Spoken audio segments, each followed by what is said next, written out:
Hungry cranes being fed by a farmer in Israel's Hula Valley. It's not just an act of benevolence, but a way of protecting lucrative corn and peanut crops.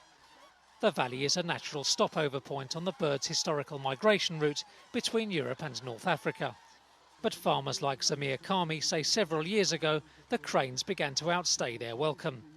The cranes stay here because we gave them a place with food and water, shallow water, so they can sleep at night. And they stay here instead of going to Africa. If we don't do this, they will go over our fields and eat the crops, so we have to feed them instead. Israel is one of the world's busiest junctions for more than 400 species of migrating birds. Most continue to their seasonal destinations, but the cranes are taking advantage of changing circumstances, according to local birdwatching guide Yasmin Freihoff, and staying for longer.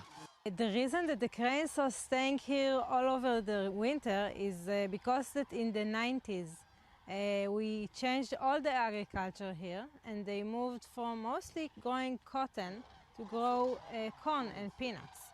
And then the cranes that always flew above Israel, they had a very good reason to stop, and they begin to cause a lot of damage to the agriculture fields.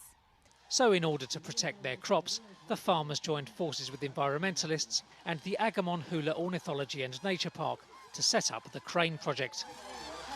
The project distributes hundreds of tons of corn to the birds, with much of the cost met by a burgeoning eco-tourist trade.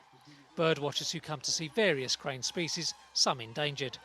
It's a delicate, man-made ecosystem, but one that seems to please the farmers, environmentalists and the birds.